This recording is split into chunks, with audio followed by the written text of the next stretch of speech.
నమస్తే, welcome to YSM news. ముందుగా ముఖ్యాంశాలు. ఏపీ ప్రభుత్వ సామాజిక న్యాయ సలహాదారు శ్రీ జూపూడి ప్రభాకర్ రావు విలేకరుల సమావేశం. గౌరవనీయులైన ముఖ్యమంత్రి శ్రీ ఏ రేవంత్ రెడ్డి నారాయణపేట జిల్లా కోస్గిలో బహిరంగ సభలో పాల్గొన్నారు.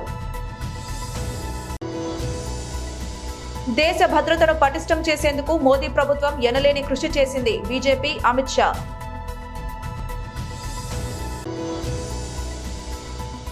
సీఎం రేవంత్ రెడ్డిపై మాజీ మంత్రి సింగిరెడ్డి నిరంజన్ రెడ్డి వ్యాఖ్యలు బీఆర్ఎస్ పార్టీ.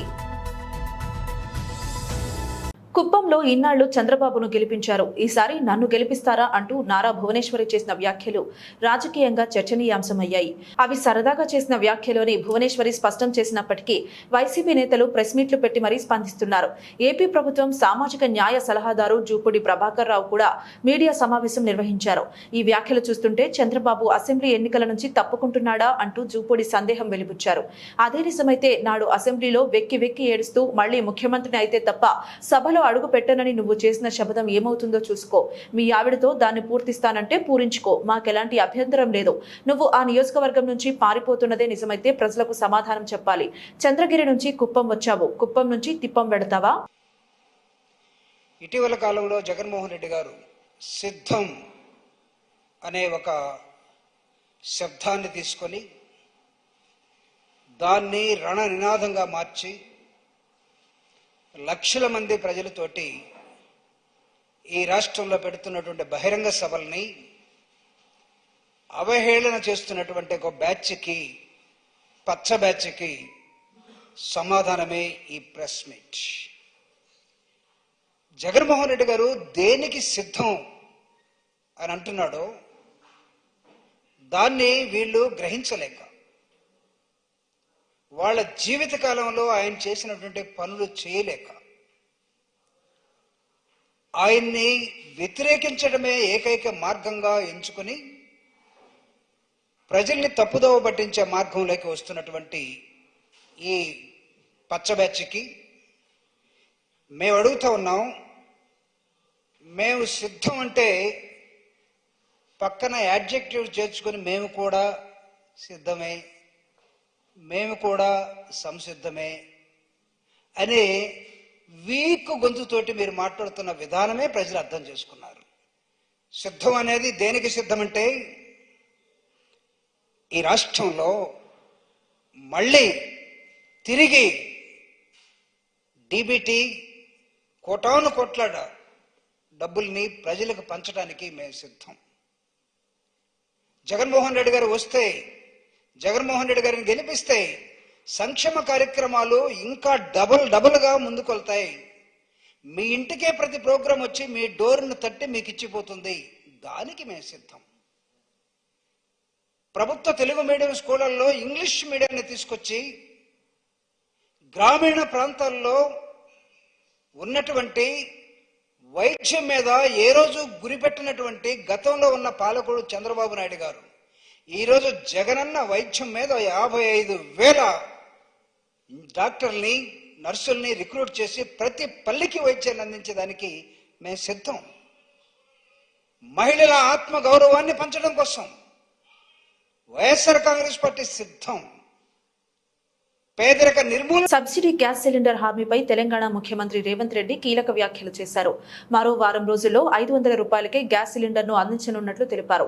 బుధవారం నారాయణపేట జిల్లా కోస్గిలో నారాయణపేట, కొడంగల్ ఎత్తిపోతల పథకం సహా పలు అభివృద్ధి పనులకు మంత్రులతో కలిసి సీఎం శంకుస్థాపన చేశారు. అనంతరం మీడియాతో పలు అంశాలపై మాట్లాడారు. 6 ఎన్నికల హామీల్లో 2ంటిని ఇప్పటికే అమలు చేశామన్నారు. ఈ సందర్భంగా మాజీ సీఎం కేసీఆర్ పై రేవంత్ రెడ్డి విమర్శలు గుప్పించారు. భీమా, నెట్టంపాడు, కోయిల్ సాగర్, కల్వకుర్తి, ఎస్ఎల్బి, దేవాదుల, ప్రాణహిత, చేవెళ్ల ప్రాజెక్టులలో డబ్బులు దండుకుని అసంపూర్తిగా వదిలేశారన్నారు. 2 లక్షల కోట్ల రూపాయలు ఖర్చు చేసినా పనులు పూర్తి కాలేదన్నారు. పాలమూరు, రంగారెడ్డి ఎత్తిపోతుల పేరుతో 27,000 కోట్ల రూపాయలు ఖర్చు చేసినా 1 ఎకరాకు నీరు పారలేదన్నారు. ఏపీ సీఎం జగన్మోహన్ రెడ్డి రోజుకు 12 టీఎంసీల నీరు తరలించకపోతున్నా చూస్తుండిపోయారని దుయ్యబట్టారు. విరామం లేకుండా మరి తెలంగాణ రాష్ట్ర వ్యాప్తంగా అభివృద్ధి సంక్షేమ కార్యక్రమాలకు శ్రీకారం చుడుతున్న గౌరవనీయులైన ముఖ్యమంత్రి వర్యులు మహిళా స్వయం సహాయక సంఘాలతో ఇప్పుడు ఆత్మీయ సమావేశం ముందుగా సిద్ధంగా ఉన్నారు మీతో మాట్లాడడానికి. హనుమంతరావు గారు. అందరికీ నమస్కారం. ఒక్కసారి గట్టి చప్పట్లతోటి గౌరవ ముఖ్యమంత్రి గారికి ఆగని చప్పట్లతోటి కొడంగల్లో 4,400 కోట్ల రూపాయల అభివృద్ధి పనులు ఈరోజు శంకుస్థాపన చేసుకోవడం జరిగింది. కొడంగల్కి మహర్దశ పట్టింది. కొడంగల్ రూపురేఖలు మారిపోతున్నాయి. ఇదంతా మీకోసం, ప్రజల కోసం, కొడంగల్ కాన్స్టిట్యున్సీ ప్రజల కోసం గట్టి చప్పట్లతోటి. అదేవిధంగా గౌరవ మంత్రులకి వచ్చేసిన పెద్దలందరికీ కూడా గట్టి చప్పట్లు కొట్టవలసిందిగా కోరుతున్నాము. గౌరవ ముఖ్యమంత్రి గారికి నమస్కారం సార్. అదేవిధంగా గౌరవ స్పీకర్ గారు మన దగ్గరికి వచ్చారు. అసెంబ్లీ స్పీకర్ గారికి గట్టిగా చప్పట్లతోటి స్వాగతం పలుకుదాం. అదేవిధంగా మంత్రివర్యులు జూపల్లి కృష్ణారావు గారు, దామోదర రాయనరసింహ గారు, కోమటిరెడ్డి వెంకటరెడ్డి గారు, ఉత్తమ్ కుమార్ రెడ్డి గారు, మంత్రులంతా కూడా రాష్ట్రమంతా కొడంగల్ కాన్స్టిట్యున్సీకి తరలి వచ్చింది, మీ దగ్గరికి వచ్చింది. గట్టి చప్పట్లతోటి వారికి అందరికి కూడా స్వాగతం పలుకుదాం. గౌరవ ముఖ్యమంత్రి గారికి సార్, కొడంగల్ కాన్స్టిట్యున్సీ మీ ప్రజలు, మీ కాన్స్టిట్యున్సీ మహిళలు మీతో మాట్లాడాలని, మీతో పరిచయం ఉన్న మహిళలు కూడా మీతో మాట్లాడాలని మధ్యాహ్నం నుంచి కూడా వాళ్ళు తహతహలాడుతున్నారు సార్. మొదటగా పేరుకి 5 ఎకరాల ఆసామి, కానీ 7 బోర్లు వేసినా నీటి చుక్క రాలేదు కదా, అప్పుల పాలైన కుటుంబం. అది గతం. సంఘంలో చేరి 20,000 చిన్న అప్పుతో కిరాణా మొదలుపెట్టి వ్యాపారస్తురాలుగా ఎదిగి పల్లవి అనే బ్రాండ్ తోటి ఇప్పుడు నెలకి 30,000 రూపాయలు సంపాదిస్తున్న వైనం ఆమె మన గొల్ల శ్రీదేవి గారు, పీరంపల్లి గ్రామం, కలికిచెర్ల మండలం. గట్టి చప్పట్లతో వారిని మాట్లాడవలసిందిగా కోరుతున్నాం. సభకి నమస్కారం. మన ముఖ్యమంత్రి గారికి ధన్యవాదాలు. మా ఆత్మీయుల సమ్మేళనకు మా మహిళలతో మాట్లాడడానికి ఇక్కడికి విచ్చేసినందుకు మా మహిళలందరూ చాలా అదృష్టవంతులు సార్. మిమ్మల్ని ఇంత దగ్గర నుంచి చూడడం అంటే కూడా అసలు మాకు ఈ అవకాశం వస్తుందని కూడా మేము అనుకోలేదు. ఈ అవకాశం ఇచ్చిన అందరికీ మాకు హృదయపూర్వక ధన్యవాదాలు. నా పేరు శ్రీదేవి సార్, వికారాబాద్ జిల్లా కులక్చెర్ల మండల్, పీరన్పల్లి నాది. నేను చిన్న సంఘంలో 2006లో జాయిన్ అయ్యాను సార్. అక్కడ సంఘాల మొత్తము అప్పులు తీసుకొని ఎదుగుతుంటే వాళ్ళని చూసి నేను ఎందుకు ఎదగలేను, ఎలాగో నాది మధ్యతరగతి కుటుంబం కదా, నేను ఎందుకు ఎదగలేను అని అందులో అప్పు తీసుకొని చిన్నగా వ్యాపారం చేసుకున్నాను సార్. కిరాణం షాపు నుంచి ఇప్పుడు నేను చాలా పెద్ద ఎత్తుకు ఎదిగాను సార్. నాతో పాటు ఒక 2-3 ఉపాధి కూడా కల్పిస్తున్నాను. 20,000తో స్టార్ట్ చేసిన నా బిజినెస్ ఇప్పుడు 8 లక్షల దాకా వచ్చింది సార్. అది నేను ఇప్పుడు కులక్చెర్ల కూడా నేను వెళ్ళి వాళ్ళకి ఆర్డర్లు తీసుకోవడం మానేసి వాళ్ళే ఇప్పుడు నాకు ఫోన్లు చేసి ఆర్డర్లు చెప్తున్నారు సార్, మీరు ఇద్దే చేయండి అద్దే చేయండి అని. అలా ఈ సంఘాల ద్వారా అప్పు తీసుకొని నేను చిన్న సంఘాలు తీసుకున్నాను, గ్రామ సంఘంలో, మండల సమాఖ్యలో, బ్యాంకులో ఏ అప్పు కూడా నేను సంఘాల్లో వదలలేదు సార్. ప్రతి ఒక్క అప్పు తీసుకొని ఇప్పుడు ఈ స్థాయికి ఎదిగి నా పిల్లల్ని కూడా మంచి చదువులు చదివిస్తున్నాను సార్. పెద్ద పాప పీజీ చేసి జాబ్ చేస్తుంది సార్. సెకండ్ పాప బీటెక్, థర్డ్ బాబు సెకండ్ ఇయర్ సార్. అది నారాయణ కాలేజీలో చదివిస్తున్నాను సార్. మంచి చదువులు చదువుతున్నారు మా పిల్లలకు. ఆస్తులు అయితే ఏమి సంపాదించలేదు సార్, కాకపోతే మా పిల్లలకు మంచి చదువులు మాత్రం ఇస్తున్నాను సార్. ఇది నా ఎదగడం సార్. నేను శ్రీ రామలింగేశ్వర సిరిధాన్యాల రైతు ఉత్పత్తుల సంస్థ చైర్పర్సన్ని సార్. మా దగ్గర ఎఫ్పీజీలో వచ్చేసి 135 ఉన్నాయి సార్. అక్కడ సార్ నా మ్యారేజ్ కానప్పుడు 10th చదివినా సార్. మ్యారేజ్ అయినాక మా ఆయన డిగ్రీ దాకా చదివించిండు సార్. అవునా? అవును సార్. ఏం పేరమ్మా మీ ఆయన పేరు? రమేష్ సార్. రమేష్. అవును సార్. మంచోడమ్మా, పెళ్ళైనాక కూడా భార్యను చదివించిండు సార్. ఇంటిని అంతా బాగా చేస్తున్నాడు అంటే అభినందనలు అమ్మా మీ కుటుంబానికి. పిల్లల్ని కూడా బాగా చదివించుకో, చదువుకుంటేనే భవిష్యత్తు ఉంటుంది. నువ్వు బాగా గుర్తించినావు, మంచిగా ప్రోత్సహించు పిల్లల్ని. ఓకే అమ్మా, థ్యాంక్ యూ సార్.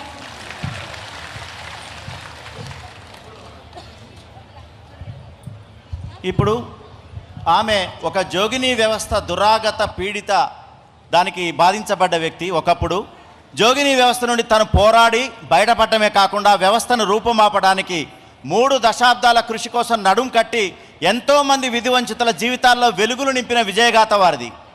అంతర్జాతీయ వేదికల్లో దక్షిణాఫ్రికా, నెదర్లాండ్, జెనీవా, స్విట్జర్లాండ్ దేశాల్లో పర్యటించి అక్కడి మహిళల్ని ఉత్తేజపరిచిన విజయగాథ వారిది. వారే మన హాజమ్మ, ఉట్కూరు గ్రామము మరియు మండలం. గట్టి చప్పట్ల మధ్య వారిని మాట్లాడవచ్చు.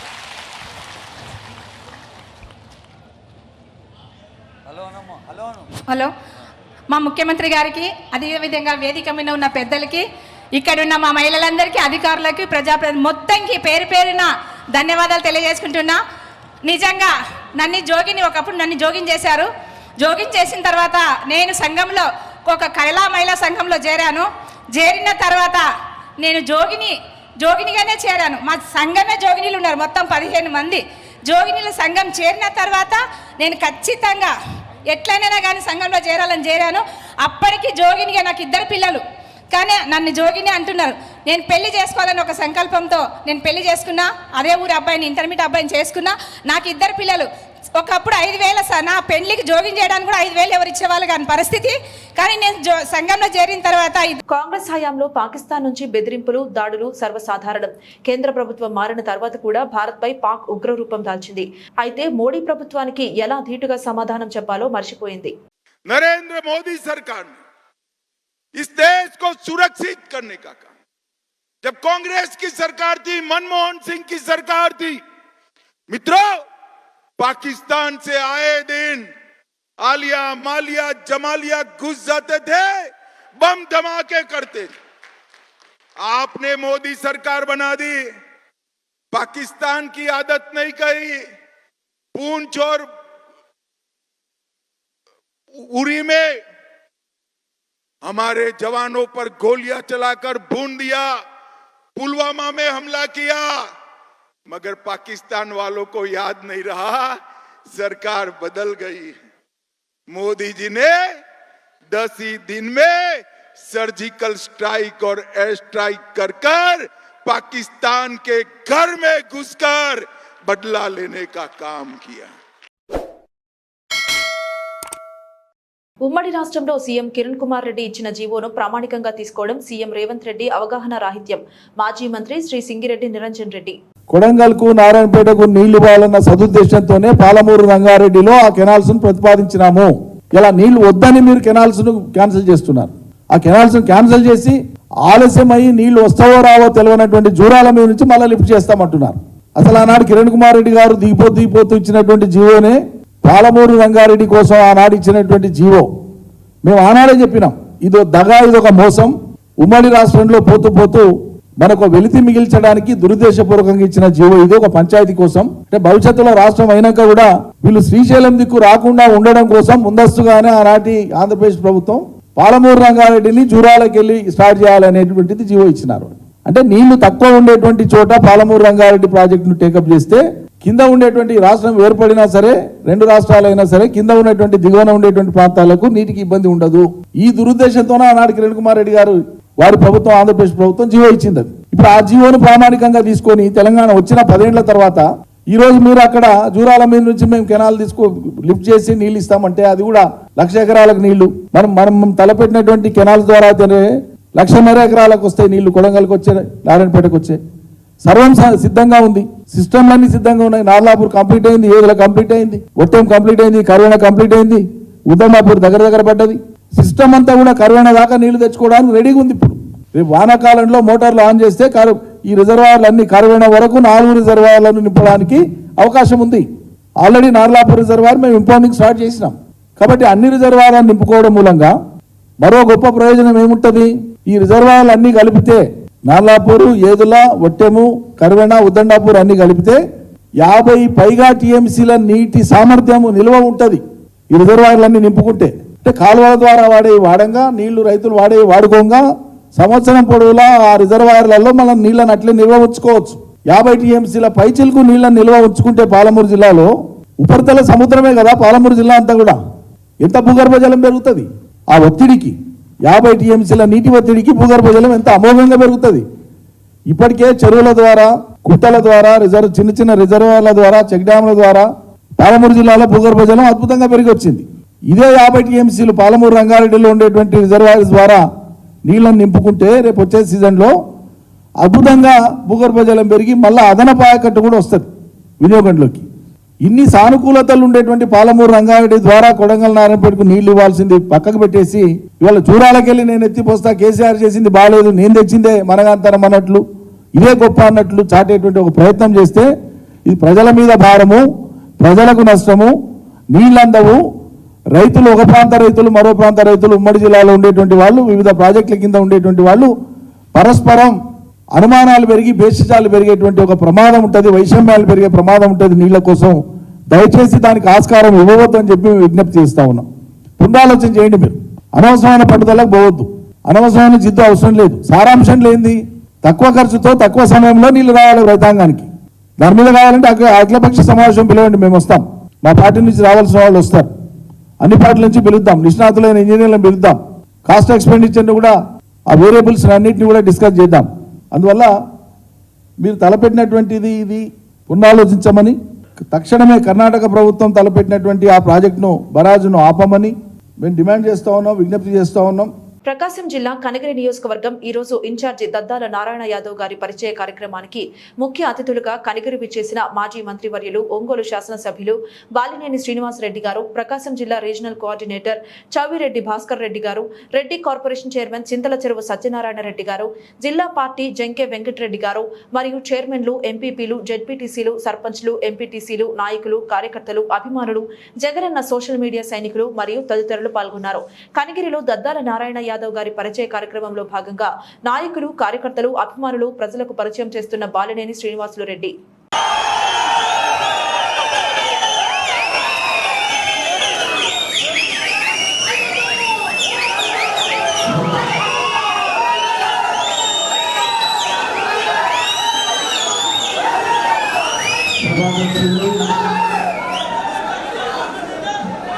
కనగిరి మున్సిపల్ చైర్మన్ సోదరు లక్ష్మణ్ గారికి, వేదికరించిన ప్రకాశం మన నెల్లూరు జిల్లా రీజనల్ కోఆర్డినేటర్ శ్రీ చౌవిరెడ్డి భాస్కర్ రెడ్డి గారికి,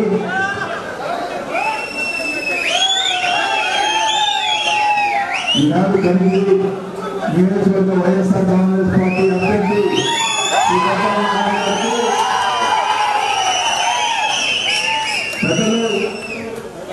జిల్లా అధ్యక్షులు, ఏపీఐసి చైర్మన్ శ్రీ జంకే వెంకటరెడ్డి గారికి, Reddy corporation chairman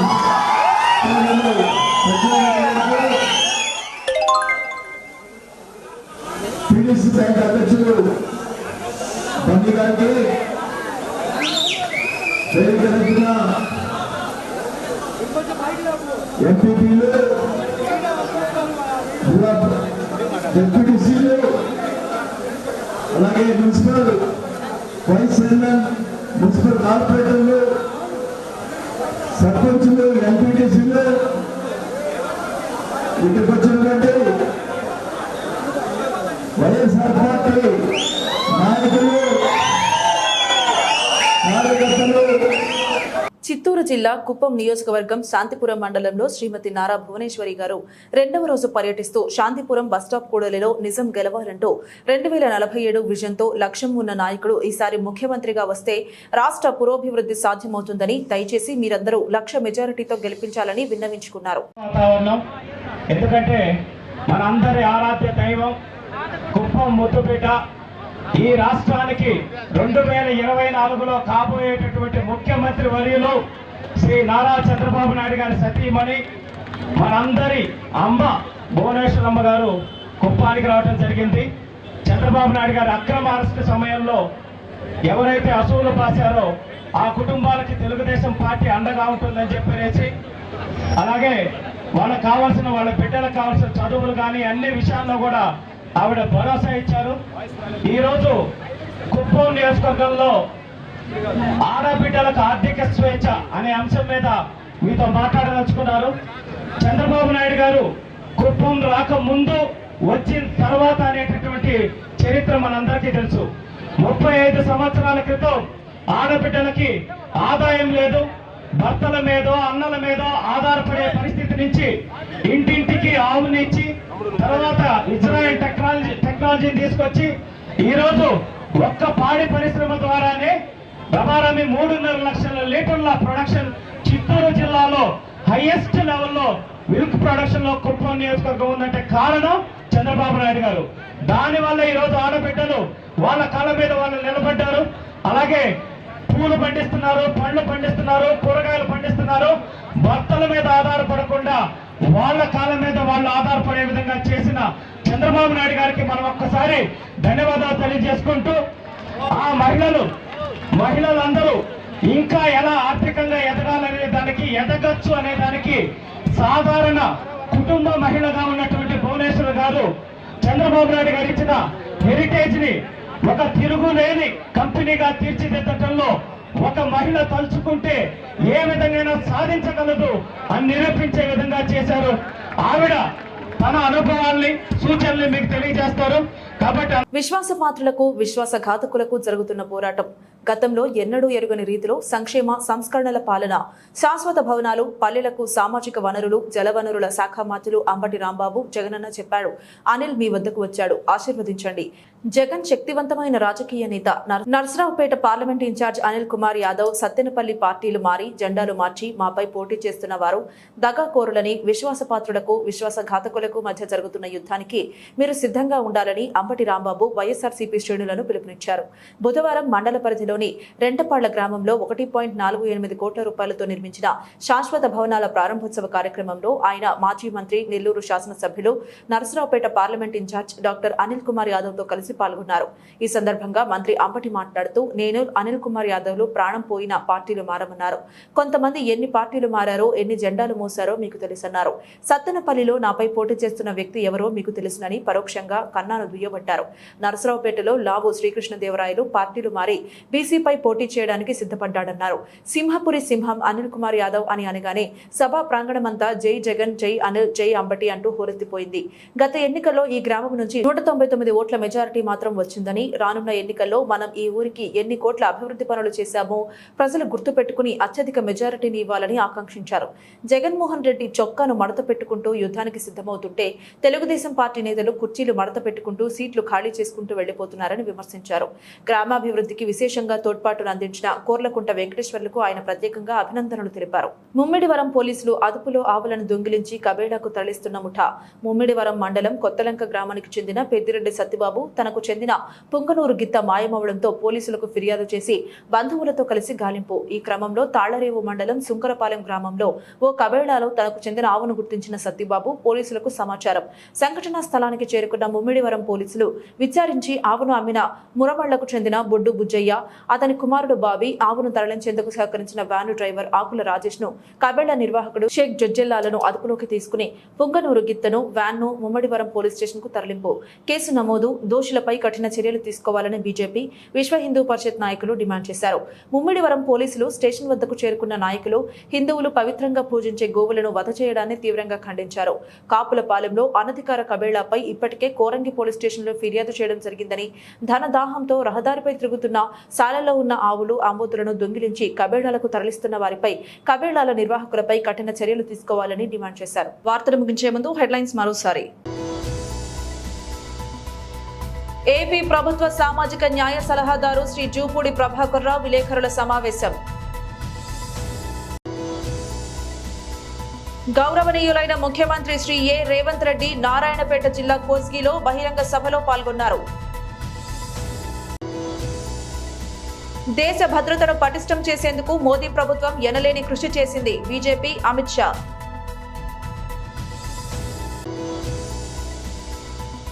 CM Revanth రెడ్డిపై మాజీ మంత్రి సింగిరెడ్డి నిరంజన్ రెడ్డి వ్యాఖ్యలు. BRS party. ఇది ఇవాల్టి బులెటిన్. మరొక బులెటిన్లో మళ్ళీ కలుద్దాం. అంతవరకు సెలవు. నమస్కారం.